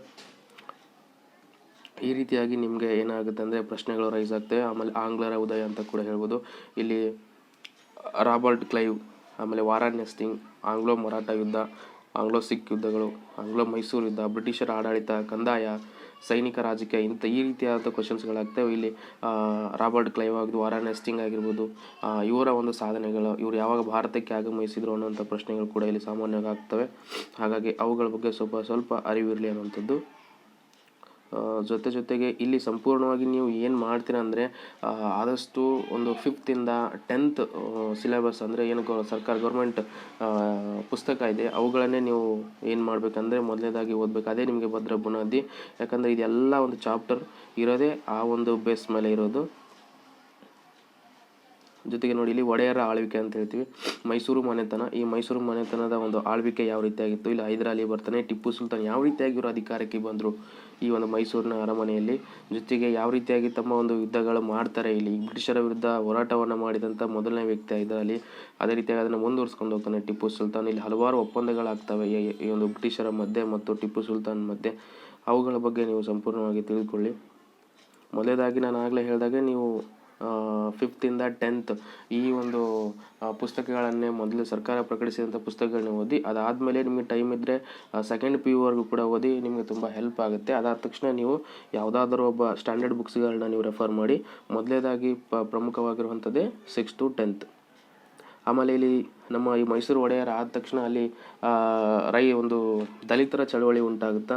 ಈ ದಲಿತರ ಚಳವಳಿಯಿಂದ ಅಲ್ಲಿ ಏನಾಗುತ್ತೆ, ಮತ್ತೆ ವಾಪಸ್ಸು ಒಂದು ರಾಜಕೀಯದಲ್ಲಿ ಅಂದರೆ ಈ ಮೈಸೂರು ಮನೆತನದ ಒಂದಿಷ್ಟು ಬದಲಾವಣೆಗಳಾಗ್ತವೆ. ಆಮೇಲೆ ಕನ್ನಡಕ್ಕಾಗಿ ಗೋಕಾಕ್ ಚಳವಳಿ ನಡೀತದೆ. ಗೋಕಾಕ್ ಚಳವಳಿ ಯಾಕೆ ನಡೀತದೆ, ಅಲ್ಲಿ ಯಾವ ಒಂದು ಸಭೆಯನ್ನು ರಚನೆ ಮಾಡ್ತಾರೆ, ಗೋಕಾಕ್ ಚಳವಳಿ ಅಂತ ಯಾಕೆ ಹೆಸರು ಬಂತು, ಆಮೇಲೆ ಪಂಚಾಯತ್ ರಾಜ್ ವ್ಯವಸ್ಥೆ ಸ್ಥಾಪನೆ ಆಗುತ್ತೆ, ಅದು ಯಾಕೆ ಸ್ಥಾಪನೆ ಆಗ್ತದೆ ಅನ್ನೋದು. ಆಮೇಲೆ ಇಲ್ಲಿ ಕರ್ನಾಟಕದ ಸಾಮಾಜಿಕ ಆರ್ಥಿಕ ಬೆಳವಣಿಗೆ ಯಾವ ರೀತಿ ಆಯಿತು, ಭೂ ಸುಧಾರಣೆಗಳಾಗ್ತವೆ, ಸಮೂಹ ಸಂವಹನಗಳಾಗ್ತವೆ, IT-BT ಕ್ರಾಂತಿ ಆಗ್ತದೆ, ಕೃಷಿ ಮತ್ತು ಕೈಗಾರಿಕಾ ಸೌಲಭ್ಯ ಅಭಿವೃದ್ಧಿ, ಹಿಂದುಳಿದ ವರ್ಗಗಳ ಆಯೋಗ, ಮಹಿಳಾ ಸ್ವಾತಂತ್ರ್ಯ ಹೋರಾಟಗಳು ಸ್ಟಾರ್ಟ್ ಆಗ್ತವೆ. ಇಲ್ಲಿ ಯಾಕೆ ಸ್ವಾತಂತ್ರ್ಯಗಳು ಇಲ್ಲಿ ಹೋರಾಟಗಳು ಪ್ರಾರಂಭವಾಗ್ತವೆ ಅನ್ನುವಂಥದ್ದನ್ನು ಕೂಡ ಸಂಪೂರ್ಣವಾಗಿ ತಿಳ್ಕೊಳ್ಳುವಂಥ ಪ್ರಯತ್ನ ಮಾಡಿ. ಮೇಲ್ಮೇಲೆ ಅಷ್ಟೇ ಮಾತ್ರ ಅದನ್ನು ನೋಡೋಕ್ಕೆ ಹೋಗಬೇಡಿ. ಅದೇ ರೀತಿಯಾಗಿ ಇಲ್ಲಿ ಯಾವುದು ಬ್ರಿಟಿಷರ ಆಳ್ವಿಕೆಯಲ್ಲಿನ ಸುಧಾರಣೆಗಳು ಅಂತ ಹೇಳ್ತೀವಿ. ಇಲ್ಲಿ ನಾಗರಿಕ ಸೇವೆ ಅಂತ ಹೇಳ್ತೀವಿ. ನಾಗರಿಕ ಸೇವೆಯ ಪಿತಾಮಹ ಯಾರು ಅಂತ ಕೂಡ ಇಲ್ಲಿ ಪ್ರಶ್ನೆಗಳ ಸಾಧ್ಯತೆಗಳಿರ್ತವೆ. ಮಿಲಿಟರಿ ಆಗಿರ್ಬೋದು, ನ್ಯಾಯಾಂಗ ಯಾವ ರೀತಿಯಾಗಿ ರಚನೆ ಆಯಿತು, ಆರ್ಥಿಕತೆ ಹೇಗಿದೆ, ಭೂಕಂದಾಯ ಆಗಿರ್ಬೋದು, ಭೂಕಂದಾಯ ನೀತಿ, ಖಾಯಂ ಜಮೀನ್ದಾರ್ ಪದ್ಧತಿ ಯಾರು ಇದನ್ನು ಮಾಡಿದರು, ಮಹಲ್ವಾರಿ ಪದ್ಧತಿ ಅಂದ್ರೇನು, ರೈತವಾರಿ ಪದ್ಧತಿ ಅಂದ್ರೇನು, ಉದ್ಯಮ ವ್ಯಾಪಾರ, ಇಂಗ್ಲೀಷ್ ಶಿಕ್ಷಣ, ಇಲ್ಲಿ ಇಂಗ್ಲೀಷ್ ಶಿಕ್ಷಣಕ್ಕೆ ಯಾವ ರೀತಿಯಾಗಿ ಪ್ರಾಧಾನ್ಯತೆಯನ್ನು ಕೊಟ್ಟರು, ಆಮೇಲೆ ರೆಗ್ಯುಲೇಟಿಂಗ್ ಆ್ಯಕ್ಟು, ಪಿಟ್ಸ್ ಇಂಡಿಯಾ, ಆಮೇಲೆ ಯಾಕೆ ಮಿಂಟೋ ಮಾರ್ಲೆನ ಮಾಂಟೆಗೋ ಚಿಮ್ಸ್ಬರ್ಡ್ ಅಂತ ಹೇಳ್ತೀವಿ ಇಲ್ಲಿ, ಅಂದರೆ ಮಿಂಟೋ ಮಾರ್ಲೆನ ಒಂದು ಸುಧಾರಣೆಗಳಾಗಿರ್ಬೋದು, ಮಾಂಟೆಗೋ ಚಿಮ್ಸ್ಬರ್ಡ್ನ ಸಾಧನೆಗಳಾಗಿರ್ಬೋದು, ಇವುಗಳ ಬಗ್ಗೆ ಕೂಡ ಪ್ರಶ್ನೆಗಳಾಗ್ತವೆ. ಯಾವ ಸಮಯದಲ್ಲಿ ಜಾರಿಗೆ ಆಯಿತು ಅಂತೇಳಿ. ಆಮೇಲೆ ಸರ್ಕಾರ ಏಕ ಸರ್ಕಾರಗಳ ರಚನೆ ಆಗ್ತವೆ ಈ ಸಮಯದಲ್ಲಿ, ಅವುಗಳು ಯಾವ ರೀತಿಯಾಗಿ ರಚನೆ ಅದು ಅನ್ನೋಂಥದ್ದನ್ನು ಕೂಡ ನೀವು ತಿಳ್ಕೊಬೇಕಾಗ್ತದೆ. ರಾಷ್ಟ್ರೀಯ ಬೆಳವಣಿಗೆ ಅಂತ ಹೇಳ್ತೀವಿ. ರಾಷ್ಟ್ರೀಯ ಯಾವ ರೀತಿಯಾಗಿ ಅಂತಂದರೆ ಇಲ್ಲಿ ಬ್ರಹ್ಮ ಸಮಾಜ, ಪ್ರಾರ್ಥನಾ ಸಮಾಜ, ಸತ್ಯಶೋಧಕ ಸಮಾಜ, ಆರ್ಯ ಸಮಾಜ, ಆಮೇಲೆ ಇಲ್ಲಿ ಥಿಯೋಸಾಫಿಕಲ್ ಸಮಾಜ, ನಾರಾಯಣ ಗುರುಗಳ ಚಳವಳಿ, ಅಲಿಗಢ ಚಳವಳಿ, ರಾಮಕೃಷ್ಣ ಮಿಷನ್, ಮಹಿಳಾ ಸಬಲೀಕರಣ ಆಗ್ತವೆ. ಈ ಒಂದು ಸಮಾಜದ ಒಂದು ಸ್ಥಾಪಕರು ಯಾರು ಅಂತ ಕೂಡ ಪ್ರಶ್ನೆಗಳಾಗ್ತವೆ. ಇಲ್ಲ ಅಥವಾ ಸಂಪೂರ್ಣವಾಗಿ ಈ 4 ಸಮಾಜಗಳನ್ನು ಕೊಟ್ಟು ಅಲ್ಲಿ ಯಾವ ರೀತಿಯಾಗಿ ಯಾರ್ಯಾರು ಇದರ ಒಂದು ಸ್ಥಾಪಕರು ಅಂತ ಕೂಡ ಹೇಳ್ತಾರೆ. ಆ ರೀತಿಯಾಗಿ ಕೇಳುವಂಥ ಪ್ರಶ್ನೆಗಳು ಆಗ್ತವೆ ಹೆಚ್ಚಾನೆಚ್ಚು. ಅದೇ ರೀತಿಯಾಗಿ ಇಲ್ಲಿ ರಾಷ್ಟ್ರೀಯ ಬೆಳವಣಿಗೆ, ಭಾರತದ ಮೊಟ್ಟ ಮೊದಲ ಸಂಗ್ರಾಮ ಅಂತ ಹೇಳ್ತೀವಿ. ಆಮೇಲೆ ಭಾರತೀಯ ಕಾಂಗ್ರೆಸ್ ಅಂತ ಹೇಳ್ತೀವಿ. ಆಮೇಲೆ ಮುಸ್ಲಿಮ್ಸ್ ಲೀಗ್, ತೀವ್ರವಾದಿ ಮತ್ತು ಮಂದವಾದಿಗಳಂತಂದು ಮೊಟ್ಟ ಮೊದಲನೇ ಸಂಗ್ರಾಮ, ಭಾರತದ ಮೊಟ್ಟ ಮೊದಲ ಸಂಗ್ರಾಮ ಆಗಿರ್ಬೋದು. ಆಮೇಲೆ ರಾಷ್ಟ್ರೀಯ ಕಾಂಗ್ರೆಸ್ ಯಾವ ರೀತಿಯಾಗಿ ಇಲ್ಲಿ ಪ್ರಾರಂಭವಾಯಿತು, ಆಮೇಲೆ ಮುಸ್ಲಿಮ್ಸ್ ಲೀಗ್ ಯಾವ ರೀತಿಯಾಗಿ ರಚನೆ ಆಗ್ತದೆ, ಇಲ್ಲಿ ತೀವ್ರಗಾಮಿಗಳು ಮತ್ತು ಮಂದಗಾಮಿಗಳಂತ ಯಾಕೆ ಇಲ್ಲಿ ಡಿವೈಡ್ ಆಗ್ತಾರೆ, ಯಾವ ಕಾರಣಕ್ಕೆ ಆಗ್ತಾರೆ ಅನ್ನುವಂಥದ್ದನ್ನು ನೀವು ಇಲ್ಲಿ ತಿಳ್ಕೊಬೇಕಾಗ್ತದೆ. ಅದೇ ರೀತಿಯಾಗಿ ಇಲ್ಲಿ ಮೊದಲನೇ ಹಂತ ಅಂತ ಕೂಡ ನಾವು ಇಲ್ಲಿ ಅದನ್ನು ಹೇಳ್ತೀವಿ. ಮೊದಲನೇ ಹಂತ ಯಾಕೆ ಅಂದರೆ ಇಲ್ಲಿ ಏನಾಗುತ್ತೆ, ಈ ಒಂದು ಸಂಗ್ರಾಮಗಳಲ್ಲಿ ಮೊದಲನೇ ಹಂತ 1885ರಿಂದ 1905, ಆಮೇಲೆ 1905ರಿಂದ 1920 ಇಲ್ಲಿ ಏನಾಗುತ್ತೆ ಅಂದರೆ ಮೊದಲನೇ ಹಂತ, ಎರಡನೇ ಹಂತ ಡಿವೈಡ್ ಮಾಡ್ತೀವಿ. ಅದನ್ನು ಏತಕ್ಕಾಗಿ ಮಾಡ್ತೀವಿ ಅನ್ನೋಂಥದ್ದನ್ನು ಕೂಡ ನೀವು ತಿಳ್ಕೊಬೇಕು. ಅದರ ಜೊತೆಗೆ ಗಾಂಧಿ ಮತ್ತು ಅವರ ಪ್ರಯೋಗಗಳಂತೇಳಿ ಹೇಳ್ತೀವಿ. ಇಲ್ಲಿ ಅಂಬೇಡ್ಕರ್ ಅವರು ಮತ್ತು ಅವರ ಸುಧಾರಣೆಗಳು, ಅಂದರೆ ಇಲ್ಲಿ ಸುಭಾಷ್ ಚಂದ್ರ ಬೋಸ್ ಆಗಿರ್ಬೋದು, ಅಂಬೇಡ್ಕರ್ ಆಗಿರ್ಬೋದು, ಅವರ ಸುಧಾರಣೆಗಳು ಯಾವ ರೀತಿಯಾಗಿ ಸುಧಾರಣೆ ಮಾಡಿದರು. ಆಮೇಲೆ ಸಮಾಜವಾದಿಗಳಂತೇಳಿ ಹೇಳ್ತೀವಿ. ಭಾರತ ಬಿಟ್ಟು ತೊಲಗಿ ಚಳವಳಿ, ಇಲ್ಲಿ ಭಾರತ ಬಿಟ್ಟು ತೊಲಗಿ ಅಂತ ಹೇಳಿದವರು ಯಾರು ಅಂತ ಕೂಡ ಕ್ವಶನ್ ಆಗಿತ್ತು, ಹಾಗಾಗಿ ಸಂಪೂರ್ಣವಾಗಿ ತಿಳ್ಕೊಳ್ಳಿ. ಆಮೇಲೆ ಭಾರತದ ಸ್ವಾತಂತ್ರ್ಯ, ಆಮೇಲೆ ವಿಭಜನೆಯನ್ನು ಮಾಡೋ ಸಂದರ್ಭದಲ್ಲಿ ಇರುವಂತಹ ಒಬ್ಬ ಕಮಿಷನರ್ ಯಾರು ಅಂತ ಕೂಡ ಕೇಳ್ತಾರೆ. ಅದೇ ರೀತಿ ಸ್ವಾತಂತ್ರ್ಯ ನಂತರ ಭಾರತ ಯಾವ ರೀತಿಯಾಗಿತ್ತು ಅನ್ನೋಂಥದ್ದನ್ನು ಈ ರೀತಿಯಾಗಿ ನೀವು ಕೂಡ ಇಲ್ಲಿ ತಿಳ್ಕೊಬೇಕಾಗ್ತದೆ. ಆಮೇಲೆ 20ನೇ ಶತಮಾನದ ರಾಜಕೀಯ ಆಯಾಮ ಅಂತ ಹೇಳ್ತೀವಿ. ರಷ್ಯಾ ಕ್ರಾಂತಿ ಆಗುತ್ತೆ, ಆ ಸಮಯದಲ್ಲಿ 1ನೇ ಮಹಾಯುದ್ಧ ಆಗುತ್ತೆ, 2ನೇ ಮಹಾಯುದ್ಧ ಆಗುತ್ತೆ. ಇದರ ಪರಿಣಾಮ ಸರ್ವಾಧಿಕಾರಿಗಳ ಉದಯ, ಶೀತಲ ಸಮರ ಉಂಟಾಗುತ್ತೆ, ಚೀನಾ ಕ್ರಾಂತಿ, USA ಉದಯಗಳಾಗ್ತವಲ್ಲಿ. ಅಲ್ಲಿ ಸೋವಿಯತ್ನ ಒಕ್ಕೂಟ ಕೂಡ ಅಲ್ಲಿ ಪ್ರಾರಂಭವಾಗುತ್ತೆ. ಅದು ಯಾಕೆ ಏನು ಎಂಬಂಥದ್ದನ್ನು ನೀವು ತಿಳ್ಕೊಬೇಕು. ಅದನ್ನು ತಿಳ್ಕೊಂಡಾಗಲೇ ನಿಮ್ಗೆ ಸಂಪೂರ್ಣವಾಗಿ ಅದರ ಒಂದು ಅರ್ಥ ಆಗುತ್ತೆ ಅಂತ ಕೂಡ ಹೇಳ್ತೀನಿ. ನೋಡಿ, ಇಲ್ಲಿ ನಮ್ಮ ಕರ್ನಾಟಕ, ನಾನು ಫಸ್ಟ್ ಯಾವುದೇ ಒಂದು ಕಾಂಪಿಟೇಟಿವ್ ಮಾಡಿ ನಮ್ಮ ಕರ್ನಾಟಕ ಅಂದರೆ ಕರ್ನಾಟಕ ಇತಿಹಾಸವನ್ನು ಜೊತೆಗೆ ನಮ್ಮ ಕರ್ನಾಟಕದ ರಾಜಕೀಯವನ್ನು ನೀವು ತಿಳ್ಕೊಬೇಕಾಗುತ್ತೆ. ಹಾಗೆ ಕೂಡ ಇಲ್ಲಿ ಕರ್ನಾಟಕದ ಆಡಳಿತ ವಿಭಾಗಗಳು ನಾವು 4 ಆಡಳಿತ ವಿಭಾಗಗಳು ಮಾಡೀವಿ. ಮೈಸೂರು ವಿಭಾಗ, ಕಲಬುರಗಿ ವಿಭಾಗ, ಈ ರೀತಿಯಾಗಿ ನಾವು ಟೋಟಲ್ ಆಗಿ ನಾವು 4 ವಿಭಾಗಗಳನ್ನಾಗಿ ಮಾಡಿಕೊಂಡು ನಾವು ಆಳ್ತಾ ಇದ್ದೀವಿ. ಆ ವಿಭಾಗಗಳ ಬಗ್ಗೆ ಅಲ್ಲಿ ಯಾವ ರೀತಿಯಾಗಿ ರಾಜ್ಯಗಳ ರಚನೆ ಆಗ್ತವೆ, ಆ ರಾಜ್ಯದ ಒಂದು ಪ್ರಮುಖವಾಗಿರುವಂಥ ಒಂದು ಸಾಧನೆಗಳು ಏನಾಗಿದ್ದಾವೆ, ಯಾವ ಒಂದು ರಾಜಮನೆತನಗಳು ಅಲ್ಲಿ ತಮ್ಮದೇ ಆದ ಪ್ರಾಬಲ್ಯವನ್ನು ಮಾಡಿದ್ವು ಅನ್ನೋದು ತಿಳ್ಕೊಬೇಕು. ಆಮೇಲೆ ಕೊಡಗು, ಕಿತ್ತೂರು, ತುಳುನಾಡು, ಹೈದರಾಬಾದ್, ಕರ್ನಾಟಕ ಇದ್ರ ಬಗ್ಗೆ ತಿಳ್ಕೊಬೇಕಾಗ್ತದೆ. ಆಮೇಲೆ ನಾಯಕರು, ಪಾಳೆಗಾರರು ಮತ್ತು ನಾಡಪ್ರಭುಗಳು ಇವರ ಒಂದು ಕಾರ್ಯ ಯಾವ ರೀತಿಯಾಗಿತ್ತು ಅಂಥೇಳಿ. ಆಮೇಲೆ ಮೈಸೂರಿನ ಒಡೆಯರು 1999ರಿಂದ 1947ರವರೆಗೆ. ಇದಾದ ತಕ್ಷಣ ಇಲ್ಲಿ ಏಕೀಕರಣ, ಕನ್ನಡದ ಏಕೀಕರಣ ಯಾವ ಸಂದರ್ಭದಲ್ಲಿ ಸ್ಟಾರ್ಟ್ ಆಯಿತು, ಏಕೀಕರಣವಾದಾಗ ಈ ಏಕೀಕರಣದ ಪಿತಾಮಹ ಅಂತ ನಾವು ಯಾರನ್ನು ಕರಿತೀವಿ, ಆಮೇಲೆ ಗಡಿ ವಿವಾದಗಳು ಯಾವ ರೀತಿಯಾಗಿ ಪ್ರಾರಂಭವಾದವು ಅನ್ನೋಂಥದ್ದನ್ನು ತಿಳ್ಕೊಬೇಕಾಗ್ತದೆ. ಕೇವಲ ನೋಡಿ ಇತಿಹಾಸಕ್ಕೆ ಅಥವಾ ಸಮಾಜ ವಿಜ್ಞಾನಕ್ಕೆ ಸಂಬಂಧಿಸಿದಂತೆ ಇದಿಷ್ಟೇ ಟಾಪಿಕ್ ಬರೋದಿಲ್ಲ. ಆದರೆ ಸಂಪೂರ್ಣವಾಗಿ ಇಲ್ಲಿ ಏನು ಮಾಡ್ತಾರೆ ಅಂದರೆ ಪೌರಾಣಿತಿ ಅಂದರೆ ರಾಜ್ಯಶಾಸ್ತ್ರ ಕೂಡ ಇಲ್ಲಿ ಆಗುತ್ತೆ. ಯಾಕಂದರೆ ಸಂಪೂರ್ಣವಾಗಿ 6ರಿಂದ 10ನೇ ತರಗತಿ ಏನಿದೆ ಅದರಲ್ಲಿ ರಾಜ್ಯಶಾಸ್ತ್ರ ಬರುತ್ತೆ ಮತ್ತು ವ್ಯವಹಾರ ಅಧ್ಯಯನ ಬರ್ತಿದೆ, ಭೂಗೋಳಶಾಸ್ತ್ರ ಕೂಡ ಬರುತ್ತೆ. ನೀವು ಇದ್ರ ಬಗ್ಗೆ ಕೂಡ ತಿಳ್ಕೊಬೇಕಾಗ್ತದೆ. ನೋಡಿ ರಾಜ್ಯಶಾಸ್ತ್ರದಲ್ಲಿ ನಮ್ಮ ಸಂವಿಧಾನ ಅಂತಂದು, ನಮ್ಮ ಸಂವಿಧಾನ ಅಂದಾಗ ಯಾವ ರೀತಿಯಾಗಿ ರಚನೆ ಆಗ್ತಾವ, ನಿರ್ದೇಶಕ ತತ್ವಗಳು ಏನನ್ನ ಹೇಳ್ತಾವ, ಮೂಲಭೂತ ಹಕ್ಕುಗಳೆಷ್ಟು, ಅವುಗಳ ಕರ್ತವ್ಯಗಳೇನು ಕೂಡ ನೀವು ತಿಳ್ಕೊಬೇಕಾಗ್ತದೆ. ಆಮೇಲೆ ನಮ್ಮ ಸರ್ಕಾರ ಅಂತಂದಾಗ ಒಕ್ಕೂಟ ಸರ್ಕಾರ ಯಾವ ರೀತಿಯಾಗಿ ರಚನೆ ಆಯಿತು, ರಾಜ್ಯ ಸರ್ಕಾರದ ಕಾರ್ಯಗಳೇನು, ಯಾರ್ಯಾರು ರಾಜ್ಯ ಸರ್ಕಾರದ ಅಂಗಗಳಲ್ಲಿ ಒಳಗಡೆ ಬರ್ತಾರೆ ಅನ್ನೋಂಥದ್ದನ್ನ, ಆಮೇಲೆ ಕಾರ್ಯಾಂಗ ಆಗಿರ್ಬೋದು, ಶಾಸಕಾಂಗ, ನ್ಯಾಯಾಂಗ ಯಾವ ರೀತಿಯಾಗಿ ಇಲ್ಲಿ ಕಾರ್ಯವನ್ನು ನಿರ್ವಹಿಸ್ತಾವ, ಆಮೇಲೆ ಕೇಂದ್ರ ಮತ್ತು ರಾಜ್ಯದ ಅಧೀನದಲ್ಲಿ ಒಂದಿಷ್ಟು ಇಲಾಖೆಗಳು ಬರ್ತವೆ, ಅವುಗಳು ಯಾವ ರೀತಿಯಾಗಿ ಬರ್ತವೆ, ಮತ್ತು ರಾಜ್ಯ ಮತ್ತು ಕೇಂದ್ರದ ನಡುವೆ ಏನಾದರೂ ವೈಮನಸ್ಸು ಉಂಟಾದಾಗ ಅದನ್ನು ಬಗೆಹರಿಸುವವರು ಯಾರು ಅಂತ ಕೂಡ ಕೇಳ್ತಾರೆ. ಹಾಗಾಗಿ ಅವುಗಳ ಬಗ್ಗೆ ನೀವು ಸ್ವಲ್ಪ ಡೀಪಾಗಿ ತಿಳ್ಕೊಳ್ಳಿ. ಭೂದಳ, ನೌಕಾದಳ, ವಾಯುದಳ, ಆಮೇಲೆ BSF, ಗೃಹ ರಕ್ಷಕ ದಳ, ಕರಾವಳಿ ಕಾಲುವೆ, ಆಮೇಲೆ NCC, ರೆಡ್ ಕ್ರಾಸ್ ಅಂತ ಇವುಗಳ ಬಗ್ಗೆ ನೀವು ಕೂಡ ತಿಳ್ಕೊಬೇಕಾಗ್ತದೆ. ಯಾಕಂದರೆ ಎಲ್ಲ ದಳಗಳಲ್ಲಿ ಪ್ರಥಮವಾಗಿರುವಂಥ ದಳ ಯಾವುದಂತ ಕೂಡ ಕ್ವಶನನ್ನು ಕೇಳ್ತಾರೆ. ಆಮೇಲೆ ಈ ಭೂದಳದ ಒಬ್ಬ ದಂಡನಾಯಕನಿಗೆ ಏನಂತ ಕೇಳ್ತಾರೆ ಅಂತ ಹೇಳ್ತಾರೆ. ಆಮೇಲೆ ಎಲ್ಲ ದಳಗಳ ಒಂದು ದಂಡಾಧಿಕಾರಿ ಯಾರಾಗಿರ್ತಾರೆ ಅಂತ ಕೇಳ್ತಾರೆ. ಹಾಗಾಗಿ ಅವುಗಳ ಬಗ್ಗೆ ಸಂಪೂರ್ಣವಾಗಿ ತಿಳ್ಕೊಳ್ಳಿ. ರಾಷ್ಟ್ರೀಯ ಭಾವೈಕ್ಯತೆ ಅಂದರೆ ಜಾತ್ಯತೀತತೆ, ಕೋಮುವಾದ, ಪ್ರಾದೇಶಿಕತೆ, ಆಮೇಲೆ ರಾಷ್ಟ್ರಗೀತೆ ಬಗ್ಗೆ, ರಾಷ್ಟ್ರೀಯ ಚಿಹ್ನೆ ಮತ್ತು ರಾಷ್ಟ್ರೀಯ ಹಬ್ಬಗಳ ಬಗ್ಗೆ ಇಲ್ಲಿ ಸಂಪೂರ್ಣವಾಗಿ ಮೊದಲನೇದಾಗಿ ರಾಷ್ಟ್ರಗೀತೆ ಅಥವಾ ರಾಷ್ಟ್ರೀಯ ಚಿಹ್ನೆ ಅಂದಾಗ ನಾವು ಯಾವ ಒಂದು ಲಿಪಿಯನ್ನು ನಾವು ರಾಷ್ಟ್ರಗೀತೆಯಲ್ಲಿ ಅಥವಾ ರಾಷ್ಟ್ರ ಚಿಹ್ನೆಯಲ್ಲಿ ನಾವು ಉಪಯೋಗಿಸ್ಕೊಂಡಿದ್ದೇವೆ ಅಂತ ಕೂಡ ಕೇಳೋ ಒಂದು ಸಂಭವಗಳಿರ್ತವೆ. ಹಾಗೆ ಅದ್ರ ಬಗ್ಗೆ ತಿಳ್ಕೊಳ್ಳಿ. ಆಮೇಲೆ ಸಾಮಾಜಿಕ ಆರ್ಥಿಕ ಸಮಸ್ಯೆಗಳು ಅಂತ ಹೇಳ್ತೀವಿ, ಆಮೇಲೆ ಪರಿಹಾರ ಮತ್ತು ಭಾರತ ಮತ್ತು ನೆರೆಹೊರೆಯವರು ಯಾವ ರೀತಿಯಾಗಿದ್ದರು ಅನ್ನೋಂಥದ್ದನ್ನು, ಆಮೇಲೆ ವಿಶ್ವಸಂಸ್ಥೆ ಟೋಟಲ್ ಆಗಿ ವಿಶ್ವಸಂಸ್ಥೆ ಬಗ್ಗೆ ತಿಳ್ಕೊಳ್ಳಿ. ಅಲ್ಲಿ ಅದರ ಒಂದು ಇತರ ಅಂಗಗಳು ಯಾವ್ಯಾವ ಇದ್ದಾವೆ, ಯಾವ್ಯಾವ ಒಂದು ಸದಸ್ಯತ್ವವನ್ನು ಹೊಂದಿದ್ದಾವೆ, ಏನೇನು ಕೆಲಸವನ್ನು ಮಾಡ್ತವೆ ಅನ್ನೋಂಥದ್ದನ್ನು, ಮತ್ತು ಇಲ್ಲಿ ಕಾಮನ್ವೆಲ್ತ್ ಬಗ್ಗೆ ತಿಳ್ಕೊಳ್ಳಿ. ಒಟ್ಟಾರೆಯಾಗಿ ಇಲ್ಲಿ ಏಷಿಯನ್ ರಾಷ್ಟ್ರಗಳು ಯಾವುವು, ಭಾರತ ವಿದೇಶಾಂಗ ನೀತಿ ಅಂದರೆ ಏನು, ಯಾವ ರೀತಿಯಾಗಿ ಅದು ಕಾರ್ಯವನ್ನು ನಿರ್ವಹಿಸುತ್ತದೆ ಅನ್ನೋದನ್ನು ತಿಳ್ಕೊಬೇಕಾಗ್ತದೆ. ಆಮೇಲೆ ಮಾನವ ಸಂಪನ್ಮೂಲಗಳು ಅಂದರೆ ಏನು ಮೊದಲೇದಾಗಿ ತಿಳ್ಕೊಳ್ಳಿ. ಜನಸಂಖ್ಯೆ ಎಷ್ಟು ಜನ, ನಮ್ಮ ಪ್ರಸ್ತುತ ಈಗ ಜನಸಂಖ್ಯೆ ಎಷ್ಟಿದೆ, ಆಮೇಲೆ ಈ ಜನಸಂಖ್ಯೆಯಿಂದ ಆಗುವ ಪರಿಣಾಮಗಳೇನು, ಬಡತನ ಅಂದರೆ ಏನು, ಲಿಂಗ ಅಂದ್ರೇನು, ಧರ್ಮ ಅಂದರೆ ಏನು, ಜಾತಿ ವ್ಯವಸ್ಥೆ ಅಂದರೆ ಏನು, ಯಾವ ರೀತಿಯಾಗಿ ಭಾರತದಲ್ಲಿ ಜಾತಿ ವ್ಯವಸ್ಥೆ ಮತ್ತು ತಾರತಮ್ಯ ಇನ್ನೂ ಇದೆ ಅನ್ನುವಂಥದ್ದನ್ನು ಕೂಡ ನೀವು ತಿಳ್ಕೊಬೇಕಾಗ್ತದೆ. ಅದಕ್ಕೆ ನಿರ್ಮೂಲನೆ ಮಾಡಬೇಕಾದ್ರೆ ಏನೇನು ತೆಗೆದುಕೊಳ್ಬೇಕು ಅನ್ನೋಂಥದ್ದನ್ನು ನೀವು ಇಲ್ಲಿ ಅರ್ಥ ಮಾಡ್ಕೋಬೇಕು. ಆಮೇಲೆ ಗ್ರಾಮೀಣ ಅಭಿವೃದ್ಧಿ ಅಂತ ಹೇಳ್ತೀವಿ. ನಾಗರಿಕರು, ಪೌರತ್ವ ಆಗಿರ್ಬೋದು, ಇದು ನಮ್ಮ ಸ್ವಯಂ ಸರ್ಕಾರ, ಪಂಚಾಯತ್ ರಾಜ್ ಸಂಸ್ಥೆಗಳು ಯಾವ ಒಂದು ವಿಧಿ ಅನ್ವಯ ಬರ್ತವೆ ಅನ್ನೋದು ಕೂಡ ಇಲ್ಲಿ ಭಾಳ ಪ್ರಮುಖವಾಗ್ತದೆ. ಪಂಚಾಯತ್ ರಾಜ್ ಯಾವ ವಿಧಿಯಲ್ಲಿ ಬರ್ತದೆ, ಸ್ವಯಂ ಸರ್ಕಾರ ಯಾವ ರೀತಿ ರಚನೆ ಆಗ್ತದೆ, ಪೌರತ್ವ ಅಂದರೆ ಏನು, ನಾಗರಿಕ ಅಂತಂದರೆ ಯಾರಿಗೆ ನಾಗರಿಕರು ಅಂತ ಹೇಳ್ತಾರೆ ಅನ್ನೋಂಥದ್ದನ್ನು ನೀವು ತಿಳ್ಕೊಬೇಕಾಗ್ತದೆ. ಅದೇ ರೀತಿಯಾಗಿ ಮಾನವನ ಹಕ್ಕುಗಳು, ಆಮೇಲೆ ಸಂವಿಧಾನಿಕ ತಿದ್ದುಪಡಿಗಳು ಯಾವ ರೀತಿಯಾಗಿ ಸಂವಿಧಾನಿಕ ತಿದ್ದುಪಡಿಗಳಾದವು, ಇಲ್ಲಿ ಮತದಾರರ ವಯಸ್ಸನ್ನು ಎಷ್ಟನೇ ತಿದ್ದುಪಡಿ ಮೂಲಕ ಇಲ್ಲಿ ಕೆಳಗೆ ಇಳಿಸಿದ್ರು ಅನ್ನೋದು, ಆಮೇಲೆ ಭೂ ತಿದ್ದುಪಡಿ, ಮೊದಲನೇ ತಿದ್ದುಪಡಿ ಇಲ್ಲಿ ಯಾವುದಪ್ಪ ಅಂದರೆ ಭೂ ಸುಧಾರಣೆ ಅಂತ ಹೇಳ್ತೀವಿ. ಆ ತಿದ್ದುಪಡಿ ಯಾಕಾಯಿತು, ಯಾವ ವಿಧಿ ಅನ್ವಯ ಆಯಿತು ಅನ್ನೋದು ಕೂಡ ಇಲ್ಲಿ ಕೇಳ್ತಾರೆ. ಹಾಗೆ ಅದನ್ನು ತಿಳ್ಕೊಬೇಕು. ಆಮೇಲೆ ಇಲ್ಲಿ ನಾವು ಜಿಯೋಗ್ರಫಿ ಬರ್ತೀವಿ ಅಂದರೆ ಭೂಗೋಳಶಾಸ್ತ್ರ ಅನ್ನೋಂಥದ್ದು. ಈ ಭೂಗೋಳಶಾಸ್ತ್ರದಲ್ಲಿ ಯಾವ್ಯಾವ ರೀತಿ ಕ್ವಶನ್ಸ್ಗಳು ರೈಸ್ ಆಗ್ತಾವೆ ಅನ್ನೋಂಥದ್ದು ಟೋಟಲ್ ಆಗಿ ನೀವು ಮೊದಲನೇದಾಗಿ ಸೌರಮಂಡಲ, ಈ ಸೌರಮಂಡಲದ ಬಗ್ಗೆ ನೀವು ತಿಳ್ಕೊಬೇಕು. ಸೌರಮಂಡಲ ಅಂದರೆ ಏನು, ಅಲ್ಲಿ ಯಾವ್ಯಾವ ಒಂದು ಗ್ರಹಗಳು ಇರ್ತವೆ ಅನ್ನೋಂಥದ್ದು. ಸೌರವ್ಯೂಹ ಅಥವಾ ಸೌರಮಂಡಲ ಅಂತ ಹೇಳ್ತೀವಿ. ಅಲ್ಲಿನ ಒಂದು ಹವಾಗುಣ ಆಗಿರ್ಬೋದು, ಸಸ್ಯವರ್ಗ ಯಾವ ರೀತಿಯಾಗಿ ಹುಟ್ಕೊಳ್ತು, ಅಲ್ಲಿನ ಖಂಡಗಳು ಎಷ್ಟಿದ್ದಾವೆ, ಏಷ್ಯಾ ಖಂಡ, ಆಫ್ರಿಕಾ ಖಂಡ, ಯುರೋಪ, ಉತ್ತರ ಅಮೇರಿಕಾ. ನೋಡಿ ಇಲ್ಲಿ 6ನೇ ತರಗತಿಯಲ್ಲಿ ಒಂದು ಸಂಪೂರ್ಣವಾಗಿರುವಂಥ ಒಂದು ಟಾಪಿಕ್ ಇದೆ, ವೈಪರೀತ್ಯಗಳ ಖಂಡ ಏಷ್ಯಾ ಖಂಡ ಅಂತಂದ್ಬಿಟ್ಟು. ಆಮೇಲೆ ಯುರೋಪ್ ಖಂಡದ ಬಗ್ಗೆ ಇದೆ. ಪ್ರತಿಯೊಂದು ಎಲ್ಲ ಖಂಡಗಳ ಬಗ್ಗೆ ಕೂಡ ಏನು ಕೊಟ್ಟಿದ್ದಾರೆ, ಈ ಒಂದು 5th ಓದಿ. ನಾನು 6th ಅಂತ ಹೇಳಿದೆ, ಆದರೆ ನೀವು 5th 10th ಓದಿ. ನಿಮ್ಗೇನಾದರೂ ಸ್ವಲ್ಪ ಟೈಮ್ ಇತ್ತು ಅಂತಂದರೆ ನೀವು 2nd PU ಓದಿ ಇದನ್ನು. ಅವಾಗ ಓದಿದಾಗ ನಿಮಗೊಂದು ಗ್ರಿಪ್ ಸಿಗ್ತದೆ. ಆಮೇಲೆ ಅಂತಾರಾಷ್ಟ್ರೀಯ ದಿನಾಂಕ ಅಥವಾ ರೇಖೆಗಳು ಅನ್ನುವಂಥದ್ದು, ಇವುಗಳ ಗೋಳಗಳು ಯಾವ ರೀತಿಯಾಗಿದ್ದಾವೆ, ಆಮೇಲೆ ಜೈವಿಕ ಮಂಡಲಗಳು, ಜಲಗೋಳ ಅಂದರೆ ಏನು, ಜಲಗೋಳ ಶಿಲಾಗೋಳ ಎಂಬುವಂಥದ್ದು 8 ಅಥವಾ 9ನೇ ಒಂದು ತರಗತಿಯಲ್ಲಿ ಸಪ್ರೇಟಾಗಿ ಟಾಪಿಕ್ಗಳಿದ್ದಾವೆ, ಜಲಗೋಳ ಮತ್ತು ಶಿಲಾಗೋಳ ಅಂತ. ಅದನ್ನು ಸಂಪೂರ್ಣವಾಗಿ ಅಲ್ಲೇ ನಿಮಗೆ ಕ್ವಶನ್ಸ್ಗಳು ರೈಸ್ ಆಗೋ ಸಾಧ್ಯತೆಗಳಿರ್ತವೆ. ಅದಾದ ತಕ್ಷಣ ನಮ್ಮ ದೇಶ ಅಂದರೆ ಏನು, ಒಂದು ಸೆಕೆಂಡ್ ಇರಿ ನೋಡಿ. ನಮ್ಮ ದೇಶ, ಭಾರತದಂದು ನಮ್ಮ ದೇಶ, ಅಲ್ಲಿ ಭೌಗೋಳಿಕ ಲಕ್ಷಣಗಳು ಯಾವ ರೀತಿಯಾಗಿದ್ದಾವೆ, ಅಲ್ಲಿ ಮಣ್ಣಿನ ವಿಧಗಳು ಯಾವ ರೀತಿಯಾಗಿದೆ, ಕಪ್ಪು ಮಣ್ಣು, ಕೆಂಪು ಮಣ್ಣು, ಜಂಬೆಟ್ಟಿಗೆ ಮಣ್ಣು, ಆ ಮಣ್ಣಿನ ವಿಧಗಳ ಬಗ್ಗೆ ತಿಳ್ಕೊಬೇಕಾಗುತ್ತೆ. ಯಾಕೆ ಆ ಕಾರಣಗಳ ತಿಳ್ಕೊಬೇಕು. ಜಂಬೆಟ್ಟಿಗೆ ಮಣ್ಣು ಯಾವ ಭಾಗದಲ್ಲಿ ಕಂಡುಬರುತ್ತೆ, ಅದು ಏತಕ್ಕೆ ಅಂತ ಕೂಡ ಕೇಳ್ತಾರೆ.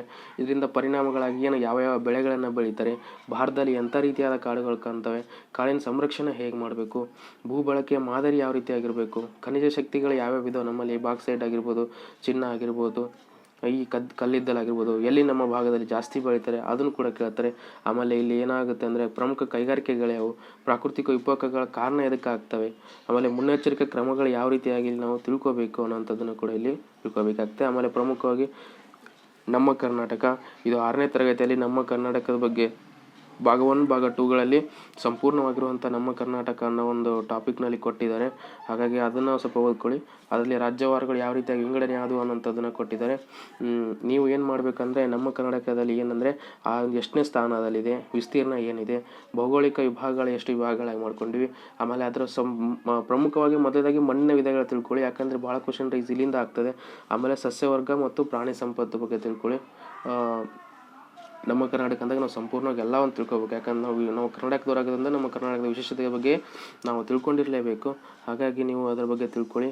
ಆಮೇಲೆ ಇಲ್ಲಿ ನೋಡಿ ಯಾವುದು ಅನ್ನೋಂಥದ್ದಾದರೆ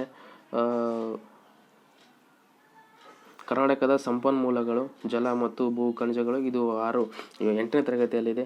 ಆಮೇಲೆ ಸಾರಿಗೆ ವ್ಯವಸ್ಥೆ ಬಗ್ಗೆ ತಿಳ್ಕೊಳ್ಳಿ. ಈ ಸಾರಿಗೆ ವ್ಯವಸ್ಥೆಯಲ್ಲಿ ಇಲ್ಲಿ ಯಾವ ರೀತಿ ಕ್ವಶನ್ಸ್ ಆಗ್ಬೋದು ಅಂದರೆ, ಇಲ್ಲಿ ರಸ್ತೆಯಲ್ಲಿ ಒಂದು ಏನು ಮಾಡಿರ್ತಾರೆ ಅಂತಂದರೆ 1 ಕಿಲೋಮೀಟ್ರ್ ಕಲ್ಲುಗಳ ಮೇಲೆ ಬಣ್ಣಗಳು ಬರೆದಿರ್ತಾರೆ. ಈ ಬಣ್ಣಗಳು ಏನೇನು ಸೂಚಿಸ್ತವೆ, NH ಅಂದರೆ ಏನು, ನಮ್ಮ ಕರ್ನಾಟಕದ ಅತ್ಯಂತ ದೊಡ್ಡದಾಗಿರುವಂಥ ಒಂದು ಹೆದ್ದಾರಿ ಯಾವುದು ಅಂತ ಕೇಳೋ ಪ್ರಶ್ನೆಗಳಿರ್ತವೆ. ಆಮೇಲೆ ಕರ್ನಾಟಕದ ಕೈಗಾರಿಕೆಗಳು, ಕಬ್ಬಿಣ, ಉಕ್ಕು, ಹತ್ತಿ, ಜವಳಿ ಮತ್ತು ಸಕ್ಕರೆ ಕಾರ್ಖಾನೆಗಳಾಗಿರ್ಬೋದು, ಸಿಮೆಂಟ್ ಆಗಿರ್ಬೋದು, ಪ್ರಥಮವಾಗಿ ಇಲ್ಲಿ ಎಲ್ಲಿ ಪ್ರಾರಂಭವಾದವು ಅಂತ ಕೂಡ ಪ್ರಶ್ನೆಯನ್ನು ಕೇಳೋ ಸಾಧ್ಯತೆಗಳಿದ್ದಾವೆ. ಹಾಗಾಗಿ ಅವುಗಳ ಬಗ್ಗೆ ಒಟ್ಟಾಗಿ ಟೋಟಲ್ ಕರ್ನಾಟಕದ ಪ್ರಮುಖ ಕೈಗಾರಿಕಾ ಪ್ರದೇಶಗಳು, ಕೈಗಾ ಆಗಿರ್ಬೋದು, ಸಿಮೆಂಟ್ ಕಾರ್ಖಾನೆ, ಭದ್ರಾವತಿ ಕಾರ್ಖಾನೆ, ಈ ರೀತಿಯಾಗಿ ಅವುಗಳ ಬಗ್ಗೆ ತಿಳ್ಕೊಳ್ಳಿ. ಆಮೇಲೆ ವನ್ಯಜೀವಿ ಮತ್ತು ಅಭಯಾರಣ್ಯಗಳು, ಇದರಲ್ಲಿ ಏನು ಕೇಳ್ತಾರೆ ಅಂದರೆ ಅಭಯಾರಣ್ಯಗಳು ಯಾವ ವರ್ಷ ಪ್ರಾರಂಭವಾಯಿತು ಮತ್ತು ಯಾವ ಜಿಲ್ಲೆಯಲ್ಲಿ ಬರ್ತವೆ ಅಂತ ಕೇಳೋ ಸಾಧ್ಯತೆಗಳಿದ್ದಾವೆ. ಆಮೇಲೆ ಕರ್ನಾಟಕದ ಜನಸಂಖ್ಯೆ ಮತ್ತು ಅದರ ಹಂಚಿಕೆ, ಇಲ್ಲಿ ವಿತರಣೆ ಅಂತಂದರೆ ಅದು ಹಂಚಿಕೆ ಯಾವ ರೀತಿಯಾಗಿ ಇಲ್ಲಿ ಹಂಚಿಕೆ ಆಗಿದೆ ಅನ್ನುವಂಥದ್ದನ್ನು ನೀವು ಸ್ಟೆಪ್ ಬೈ ತಿಳ್ಕೊಳ್ಳಿ. ಆಮೇಲೆ ನಾನು ಆಗಲೇ ಹೇಳಿದಾಗೆ ಕೇವಲ ಇತಿಹಾಸ ಅಷ್ಟೇ ಇರೋದಿಲ್ಲ, ಜಿಯೋಗ್ರಫಿ ಇರುತ್ತೆ, ಇಲ್ಲಿ ವ್ಯವಹಾರ ಅಧ್ಯಯನ ಕೂಡ ಇರುತ್ತೆ ಅಂತ ಹೇಳಿದ್ದೀನಿ. ಈ ವ್ಯವಹಾರ ಅಧ್ಯಯನದಲ್ಲಿ ನೀವು ಏನು ಮಾಡಬೇಕಂದ್ರೆ ಪ್ರೆಸೆಂಟ್ ಈಗಿನ ವ್ಯವಹಾರ ಅಧ್ಯಯನ ಸಿಲೆಬಸ್ ಓದ್ಕೊಂಡ್ಮೇಲೆ ಕರೆಂಟ್ ಅಫೇರ್ಸ್ ಬಗ್ಗೆ ಸ್ವಲ್ಪ ಇದಕ್ಕೆ ಹೆಚ್ಚಿನವಾದಂಥ ಒಂದು ಮಹತ್ವವನ್ನು ನೀಡಿ. ಇಲ್ಲಿ ನೋಡಿ, ವಾಣಿಜ್ಯದ ವಿಕಸನ ಮತ್ತು ಬೆಳವಣಿಗೆ ಯಾವ ರೀತಿ ಆಗುತ್ತೆ ಅಂದರೆ ಇದು ಕಂಟಿನ್ಯೂಸ್ ಆಗಿ ಇಲ್ಲಿ ಒಂದು ಬೆಳವಣಿಗೆ ಆಗ್ತಾನೆ ಇರುತ್ತೆ. 21ನೇ ಶತಮಾನದಲ್ಲಿ ವಾಣಿಜ್ಯದ ಬೆಳವಣಿಗೆ ಯಾವ ರೀತಿ ಆಗಿತ್ತು ಅನ್ನೋಂಥದ್ದು. ಆಮೇಲೆ ವ್ಯವಹಾರ ಮತ್ತು ವ್ಯಾಪಾರ, ಕೈಗಾರಿಕಾ ಸೇವೆಗಳು, ವ್ಯಾಪಾರದಲ್ಲಿ ನೈತಿಕತೆ, ಸಾಮಾಜಿಕ ಜವಾಬ್ದಾರಿಗಳು ಯಾವ ರೀತಿ ಆಗಿತ್ತು, ಆಮೇಲೆ ಮಾರುಕಟ್ಟೆ ಅಂತ ಹೇಳ್ತೀವಿ, ಆಮೇಲೆ ಬ್ಯಾಂಕಿಂಗ್ ಕ್ಷೇತ್ರ, ಕಾರ್ಯಾಚರಣೆ, ಆಮೇಲೆ ವಿಮೆಗಳು, ಆಮೇಲೆ ಉದ್ಯಮಶೀಲಗಳು ಯಾವ ರೀತಿಯಾಗಿದ್ದವು ಅನ್ನೋಂಥದ್ದನ್ನು ನೀವು ತಿಳ್ಕೊಬೇಕು. ಮತ್ತು ಕರೆಂಟ್ ಅಫೇರ್ಸ್ನ ಸ್ವಲ್ಪ ನೀವು ಜಾಸ್ತಿ ನೋಡ್ತಾ ಇರಿ. ಆಮೇಲೆ ಸಂಘಟನೆ ವಿಧಗಳು, ಇಲ್ಲಿ ಸಣ್ಣ ಸಂಘಟನೆಗಳು, ದೊಡ್ಡ ಸಂಘಟನೆಗಳು, ಇವಕ್ಕೆ ಏನೇನಂತ ಕರೀತಾರೆ ಅನ್ನೋಂಥದ್ದನ್ನು. ಆಮೇಲೆ ಇಲ್ಲಿ ವ್ಯವಹಾರ ನಿರ್ವಹಣೆಯ ಅರ್ಥ ತಿಳ್ಕೊಳ್ಳಿ. ಆಮೇಲೆ ತತ್ವಗಳು ಅಂದರೆ ಯಾವ ತತ್ವದ ಮೇಲೆ ಆ ಕೆಲಸವನ್ನು ಮಾಡ್ತವೆ ಅನ್ನೋಂಥದ್ದನ್ನು, ಯಾವ ರೀತಿಯಾಗಿರುವಂಥ ಪ್ರಕ್ರಿಯೆಗಳಲ್ಲಿ ಸಾಗ್ತವೆ ಅದರಲ್ಲಿ ಅನ್ನೋವಂಥದ್ದನ್ನು. ಆಮೇಲೆ ಹಣಕಾಸಿನ ನಿರ್ವಹಣೆ, ಇಲ್ಲಿ ಹಣಕಾಸಿನ ನಿರ್ವಹಣೆ ಯಾವ ರೀತಿಯಾಗಿ ಆಗುತ್ತೆ ಅನ್ನೋವಂಥದ್ದನ್ನು ತಿಳ್ಕೊಬೇಕಾಗ್ತದೆ. ಆಮೇಲೆ ಇಲ್ಲಿ ಏನಾಗುತ್ತೆ ಅಂದರೆ ಪಾಲುಗಳಾಗಿರ್ಬೋದು, ಮೂಲಗಳಾಗಿರ್ಬೋದು, ಹಣಕಾಸು ಸಂಸ್ಥೆಗಳು ಯಾವ್ಯಾವ ಬರ್ತವೆ, ಇಲ್ಲಿ ಹಣಕಾಸು ಸಂಸ್ಥೆಗಳಂದರೆ ಇಲ್ಲಿ ಏನು, ಆಮೇಲೆ ಹಣಕಾಸು ನಿರ್ವಹಣೆ ಅಂದಾಗ ಒಂದು RBIನ ಒಂದು ಕಾರ್ಯಕ್ಷೇತ್ರ ಯಾವ ರೀತಿಯಾಗಿರ್ತದೆ, ಎಲ್ಲ ಒಂದು ಬ್ಯಾಂಕ್ಗಳ ತಂದೆ ಅಂತ ಯಾರನ್ನು ಕರೀತಾರೆ, ಈ ರೀತಿಯಾಗಿ ಅವುಗಳು ಕೂಡ ಆ ರೀತಿ ಪ್ರಶ್ನೆಗಳಾಗ್ತವೆ. ಆಮೇಲೆ ಬ್ಯಾಂಕಿಂಗ್ ವ್ಯವಹಾರಗಳು ಅಂದರೆ ಏನು, ಅದರ ಅರ್ಥ ಆಗಿರ್ಬೋದು, ಗುಣಲಕ್ಷಣ ಆಗಿರ್ಬೋದು, ಕಾರ್ಯಗಳು, ಬ್ಯಾಂಕುಗಳ ಒಂದು ಗ್ರಾಹಕರ ನಡುವಿನ ಸಂಬಂಧಗಳು ಯಾವ ರೀತಿಯಾಗಿರ್ತವೆ. ಆಮೇಲೆ ಬ್ಯಾಂಕ್ ಖಾತೆ ವಿಧಗಳು ಅಂತ ಕೇಳ್ತಾರೆ, ಇಲ್ಲಿ ನಾವು ಸೇವಿಂಗ್ ಅಕೌಂಟ್, ಆಮೇಲೆ ಕರೆಂಟ್ ಅಕೌಂಟ್, ಈ ರೀತಿಯಾಗಿ ನಾವು ಅಕೌಂಟ್ಗಳನ್ನ ಮಾಡಿಸ್ತೀವಿ, ಅವುಗಳ ಒಂದು ಕಾರ್ಯಕ್ಷೇತ್ರ ಯಾವ ರೀತಿಯಾಗಿರುತ್ತೆ ಅನ್ನೋಂಥದ್ದನ್ನು ನೀವು ಇಲ್ಲಿ ತಿಳ್ಕೊಬೇಕಾಗ್ತದೆ. ಅದೇ ರೀತಿಯಾಗಿ ಇಲ್ಲಿ ನೋಡಿ ಸಂಪೂರ್ಣವಾಗಿ ಹಲವಾರು ರೀತಿಯಲ್ಲಿ ಪ್ರಶ್ನೆಗಳು ಆಗುವ ರಾಜಸ್ ಇರ್ತವೆ. ಇಲ್ಲಿ ನೋಡಿ, ಬ್ಯಾಂಕ್ ಖಾತೆ ಅಂದ್ರೇನು, ಅದರಿಂದ ಆಗುವ ಅನುಕೂಲತೆಗಳೇನು, ಅಂಚೆ ಮತ್ತು ಕಚೇರಿಗಳಂದ್ರೇನು, ಅಲ್ಲಿ ಯಾವ ರೀತಿಯಾದಂತಹ ಒಂದು ಮಾರ್ಕೆಟಿಂಗ್ ನಡೀತಿರ್ತದೆ. ಆಮೇಲೆ ಉದ್ಯಮಶೀಲತೆ ಅಂದ್ರೇನು, ಕಾರ್ಯಗಳು, ಪಾತ್ರಗಳ ಮಹತ್ವ ಮತ್ತು ಸ್ವಯಂ ಉದ್ಯೋಗ ಅಂದರೆ ಏನು, ಸ್ವಯಂ ಉದ್ಯೋಗ ಅಂದರೆ ಏನನ್ನು ಕೂಡ ಇಲ್ಲಿ ಕೇಳ್ತಾರೆ. ಆಮೇಲೆ ವ್ಯಾಪಾರದ ಜಾಗತೀಕರಣ ಅಂತ ಹೇಳ್ತೀವಿ, ಅದರ ಲಕ್ಷಣಗಳ ಬಗ್ಗೆ ನೀವು ಅದನ್ನು ಕೂಡ ಸಂಪೂರ್ಣವಾಗಿ ಅಧ್ಯಯನವನ್ನು ಮಾಡಿ. ಇದಾದ ತಕ್ಷಣ ಇಲ್ಲಿ ಬರುವಂಥದ್ದು ಎಕನಾಮಿಕ್ಸ್ ಅಂತ ಹೇಳ್ತೀವಿ, ಅರ್ಥಶಾಸ್ತ್ರ. ಈ ಅರ್ಥಶಾಸ್ತ್ರ ಅಂತಂದಾಗ ಇಲ್ಲಿ ಅರ್ಥಶಾಸ್ತ್ರದ ಪರಿಚಯನ ನೀವು ತಿಳ್ಕೊಬೇಕಾಗುತ್ತೆ. ಅರ್ಥಶಾಸ್ತ್ರದ ಪಿತಾಮಹ ಯಾರು ಅನ್ನೋದರಿಂದ ಹಿಡಿದು ಟೋಟಲ್ ಆಗಿ ಸಂಪೂರ್ಣವಾಗಿ ಅರ್ಥಶಾಸ್ತ್ರದ ಬಗ್ಗೆ ನೀವು ತಿಳ್ಕೊಬೇಕಾಗ್ತದೆ. ಸೂಕ್ಷ್ಮವಂತೂ ಸಮಗ್ರ ಅರ್ಥಶಾಸ್ತ್ರದ ಬಗ್ಗೆ ನೀವು ತಿಳ್ಕೊಬೇಕು, ಅದು ಯಾವ ರೀತಿಯಾಗಿರ್ತದೆ ಅನ್ನೋಂಥದ್ದನ್ನು. ಆಮೇಲೆ ಆರ್ಥಿಕತೆ ಮತ್ತು ಅರ್ಥ ವಿಧಗಳ ಬಗ್ಗೆ ತಿಳ್ಕೊಳ್ಳಿ. ಅಂದರೆ ಬಂಡವಾಳಶಾಹಿ ಭಾರತ ಬಂಡವಾಳಶಾಹಿಯ ವ್ಯವಸ್ಥೆ ಇದೆಯೋ ಅಥವಾ ಸಮಾಜವಾದಿ ಇದೆಯೋ ಅಥವಾ ಮಿಶ್ರ ಆರ್ಥಿಕ ವ್ಯವಸ್ಥೆ ಇದೆಯೋ ಅನ್ನೋದನ್ನು ನೀವು ತಿಳ್ಕೊಬೇಕಾಗ್ತದೆ. ಆಮೇಲೆ ಭಾರತದ ಮಿಶ್ರ ಆರ್ಥಿಕ ವ್ಯವಸ್ಥೆ ಮತ್ತು ಆರ್ಥಿಕ ಅಭಿವೃದ್ಧಿಯಲ್ಲಿ ಅದರ ಪಾತ್ರ ನೋಡಿ. ನಮ್ಮ ಭಾರತ ಏನಾಗ್ತದೆ ಅಂದರೆ ಇಲ್ಲಿ ಮಿಶ್ರ ಆರ್ಥಿಕತೆ ವ್ಯವಸ್ಥೆಯನ್ನು ಇಲ್ಲಿ ಹೊಂದ್ಕೊಂಡಿದೆ. ಹಾಗಾದರೆ ಈ ರೀತಿಯಾಗಿ ಇಲ್ಲಿ ನಾವು ಇದು ಒಂದು ಮಿಶ್ರ ಆರ್ಥಿಕತೆ ವ್ಯವಸ್ಥೆ ಪಿತಾಮಹ ಅಂತ ಯಾರನ್ನ ಕರಿತೀವಿ ಅನ್ನೋಂಥದ್ದನ್ನು ನೀವು ಕೂಡ ಇಲ್ಲಿ ತಿಳ್ಕೊಬೇಕು. ಈ ರೀತಿ ಆಗುವಂಥ ಪ್ರಶ್ನೆಗಳು ಕ್ವಶನ್ ರೈಸ್ ಆಗ್ತವೆ. ಆಮೇಲೆ ರಾಷ್ಟ್ರೀಯ ಆದಾಯ ಯಾವ ರೀತಿಯಾಗಿ ಇಲ್ಲಿ ಬರುತ್ತೆ, ಅದರಲ್ಲಿ ತಲಾ ಆದಾಯ ಅಂತ ಹೇಳ್ತೀವಿ. ತಲಾ ಆದಾಯ ಯಾವ ರೀತಿಯಾಗಿ ಬರುತ್ತೆ, ಮೂಲ ಆದಾಯ ಯಾವ ರೀತಿಯಾಗಿರ್ತದೆ, ಪ್ರಾಥಮಿಕ ವಲಯ ಅಂದರೆ ಏನು, ಮಾಧ್ಯಮಿಕ ವಲಯ ಅಂದರೆ ಏನು, ತೃತೀಯ ವಲಯ ಅಂತಂದರೆ ಏನು, ತೃತೀಯ ವಲಯದಲ್ಲಿ ಯಾರ್ಯಾರು ಬರ್ತಾರೆ, ಯಾವ್ಯಾವ ಒಂದು ವ್ಯಾಪಾರ ಸಂಘಟನೆಗಳು ಇಲ್ಲಿ ಬರ್ತವೆ ಅನ್ನೋಂಥದ್ದು ಕೂಡ ಇಲ್ಲಿ ಕ್ವಶನ್ಸ್ಗಳಾಗ್ತವೆ.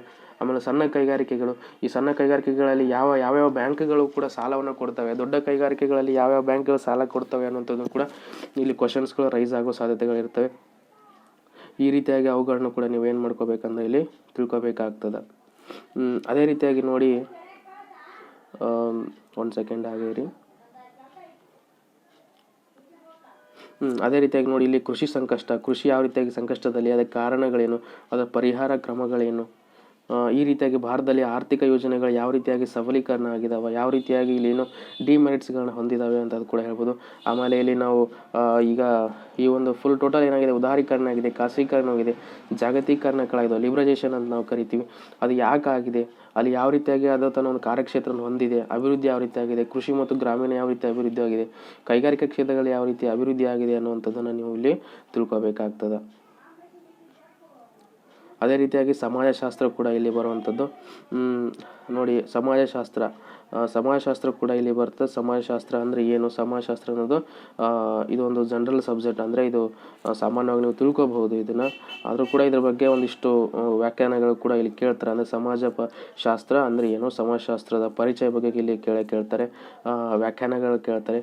ಆಮೇಲೆ ಸಮಾಜಶಾಸ್ತ್ರದ ಉಗಮ ಎಲ್ಲಿ ಆಯಿತು ಅಂತ ಕೂಡ ಇಲ್ಲಿ ಹೇಳ್ತಾರೆ, ಅದರ ಸ್ವರೂಪಗಳೇನು, ಮಹತ್ವ ಏನು, ಸಮಾಜಶಾಸ್ತ್ರ ಮತ್ತು ಇತರ ವಿಜ್ಞಾನಿಗಳ ನಡುವಿನ ಸಂಬಂಧದ ಆರಂಭಿಕ ಮತ್ತು ಸಮಾಜಶಾಸ್ತ್ರದ ಪ್ರಮುಖರ ಒಂದು ಭಾರತೀಯ ಸಮಾಜಶಾಸ್ತ್ರಜ್ಞರ ಬಗ್ಗೆ ನೀವು ತಿಳ್ಕೊಬೇಕಂದ್ರೆ ಸಮಾಜಶಾಸ್ತ್ರಜ್ಞರು ಇಲ್ಲಿ ಭಾಳ ಪ್ರಮುಖವಾದ ಪಾತ್ರವನ್ನು ವಹಿಸ್ತಾರೆ, ಹಾಗೆ ಅವ್ರ ಬಗ್ಗೆ ಕೂಡ ತಿಳ್ಕೊಳ್ಳಿ. ಆಮೇಲೆ ಸಂಸ್ಕೃತಿ ಅಂದರೆ ಏನು, ಅದರ ಅರ್ಥ, ವ್ಯಾಖ್ಯೆಗಳಾಗಿರ್ಬೋದು, ವಿಧಗಳು, ಲಕ್ಷಣಗಳು, ಮಹತ್ವ, ಸಂಸ್ಕೃತಿ, ಸಮಾಜದ ನಡುವಿನ ಸಂಬಂಧಗಳೇನು ಅನ್ನುವಂಥದ್ದನ್ನು. ಆಮೇಲೆ ಸಾಮಾಜಿಕ ಸಂಸ್ಥೆಗಳು ಯಾವ್ಯಾವ ಬರ್ತಾವೆ, ಅದರ ಅರ್ಥ, ವ್ಯಾಖ್ಯೆಗಳು ತಿಳ್ಕೊಳ್ಳಿ. ಸಾಮಾಜಿಕ ವಿಧಗಳು ಯಾವುವು ಅನ್ನೋಂಥದ್ದನ್ನು ತಿಳ್ಕೊಬೇಕಾಗ್ತದೆ. ಆಮೇಲೆ ಸಾಮಾಜೀಕರಣ ಅಂದರೆ ಏನು, ಸಾಮಾಜಿಕದಲ್ಲಿ ಕಾರ್ಯಗಳು ಯಾವ ರೀತಿಯಾಗಿ ಬರ್ತಾವೆ, ಯಾವ್ಯಾವ ಸಂಸ್ಥೆಗಳಲ್ಲಿ ಅಡಕವಾಗಿರ್ತಾವ ಅನ್ನುವಂಥದ್ದನ್ನು ನೀವು ಇಲ್ಲಿ ತಿಳ್ಕೊಬೇಕಾಗ್ತದೆ. ಅದೇ ರೀತಿಯಾಗಿ ಇಲ್ಲಿ ಸಾಮಾಜಿಕ ಬದಲಾವಣೆ ಅಂತ ಕೂಡ ಇಲ್ಲಿದೆ. ಸಾಮಾಜಿಕ ಬದಲಾವಣೆ ಯಾವ ರೀತಿಯಾಗಿ ಆಗುತ್ತೆ ಅನ್ನುವಂಥದ್ದನ್ನು, ಅದರ ಅರ್ಥ, ಲಕ್ಷಣಗಳು ಮತ್ತು ಸಾಮಾಜಿಕ ಬದಲಾವಣೆ ಮತ್ತು ಸಾಮಾಜಿಕ ಪ್ರಕ್ರಿಯೆ ಬಗ್ಗೆ. ಆಮೇಲೆ ಸಮುದಾಯ ಅಂತ ಹೇಳ್ತೀವಿ, ಯಾವ ರೀತಿಯಾಗಿ ಸಮುದಾಯಗಳಲ್ಲಿ ಗ್ರಾಮಗಳು ಬರ್ತವೆ, ಬುಡಕಟ್ಟುಗಳು ಬರ್ತವೆ, ನಗರಗಳು ಬರ್ತವೆ, ಯಾವ ರೀತಿಯಾಗಿ ಇಲ್ಲಿ ಅವುಗಳ ಒಂದು ಕಾರ್ಯಕ್ಷೇತ್ರವಿದೆ ಅನ್ನೋಂಥದ್ದು ಕೂಡ ಇಲ್ಲಿ ತಿಳ್ಕೊಬೇಕಾಗ್ತದೆ. ಆಮೇಲೆ ಗ್ರಾಮಗಳಲ್ಲಿ ಒಂದು ಬಡತನವನ್ನು ಯಾವ ರೀತಿಯಾಗಿ ಸೂಚಿಸ್ತಾರೆ, ಆಮೇಲೆ ಬುಡಕಟ್ಟುಗಳಲ್ಲಿ ಯಾವ ರೀತಿಯಾಗಿ ಇಲ್ಲಿ ಬಡತನವನ್ನು ನಾವು ಇಲ್ಲಿ ನೋಡ್ಬೋದು. ಆಮೇಲೆ ನಗರಗಳಲ್ಲಿ ಯಾವ ರೀತಿಯಾಗಿ ಸೂಚನೆಯನ್ನು ಮಾಡ್ತಾರೆ ಅನ್ನೋಂಥದ್ದನ್ನು ನಾವು ತಿಳ್ಕೊಬೇಕು. ಭಾಳ ಪ್ರಮುಖವಾಗಿ ಕ್ವಶನ್ಸ್ಗಳಾಗುವಂಥ ಸಾಧ್ಯತೆಗಳಿವು. ಅದೇ ರೀತಿಯಾಗಿ ಇಲ್ಲಿ ದುಡಿಮೆ, ಆರ್ಥಿಕ ಜೀವನ ಯಾವ ರೀತಿಯಾಗಿ, ಭಾರತದಲ್ಲಿ ದುಡಿಮೆ ಯಾವ ರೀತಿಯಾಗಿದೆ, ಆರ್ಥಿಕ ಜೀವನ ಯಾವ ರೀತಿಯಾಗಿದೆ, ಆಮೇಲೆ ಸಾಮೂಹಿಕ ನಡವಳಿಕೆಗಳು ಮತ್ತು ಪ್ರತಿಭಟನೆಗಳು ಯಾವ ರೀತಿಯಾಗಿ ಆಗ್ತವೆ, ಆಮೇಲೆ ಗುಂಪು ಗಲಭೆಗಳು, ಚಳವಳಿಗಳು, ಮಹಿಳಾ ಸ್ವಸಹಾಯ ಗುಂಪುಗಳು, ಪರಿಸರ ಚಳವಳಿ. ಇಲ್ಲಿ ಪರಿಸರ ಚಳವಳಿ ಅಂತಂದರೆ ಇಲ್ಲಿ ಒಂದು ಅಪ್ಕೋ ಚಿಪ್ಕೋ ಚಳವಳಿಗಳಾಗಿರ್ಬೋದು, ಈ ರೀತಿಯಾಗಿರೋ ಚಳವಳಿಗೆ ಬರ್ತವೆ. ಆಮೇಲೆ ಮಹಿಳಾ ಚಳವಳಿಗಳು ಅಂತ ಹೇಳ್ತೀವಿ, ಸಮಾನತೆಗಾಗಿ ಹೋರಾಟಿದ್ರಂಥ ಚಳವಳಿಗಳಾಗಿರ್ಬೋದು.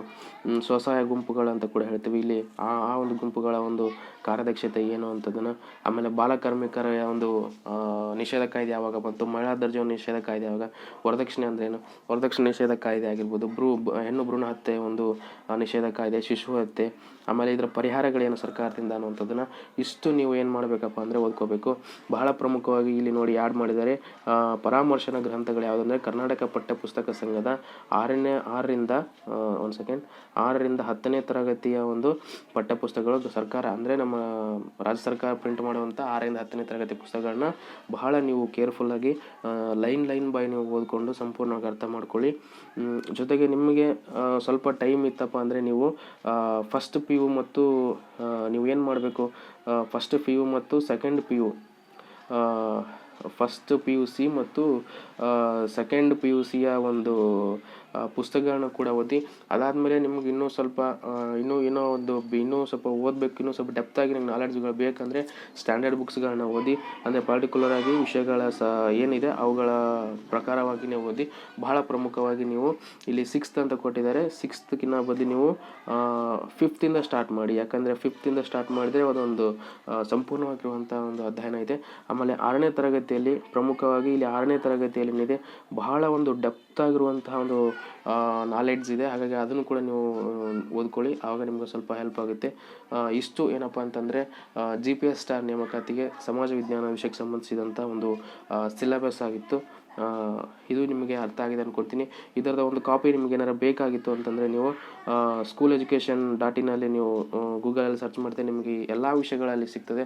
ಕೇವಲ ಸಮಾಜ ವಿಜ್ಞಾನ ಅಂತಲ್ಲ, ಎಲ್ಲ ವಿಷಯಗಳಲ್ಲಿ ಕೂಡ ನಿಮ್ಗೆ ಏನಾಗುತ್ತೆ ಅಂದರೆ ಇದರದ ಒಂದು ಸಾಫ್ಟ್ ಕಾಪಿ ಸಿಗುತ್ತೆ. ನೀವು ಅದನ್ನು ನೋಡಿಕೊಂಡು ನೀವು ಕೂಡ ಓದ್ಕೋಬೋದು. ಈ ವಿಡಿಯೋ ನಿಮ್ಗೆ ಇಷ್ಟ ಆಗಿದೆ ಅಂತ ಅಂದ್ಕೊತೀನಿ. ಧನ್ಯವಾದಗಳು.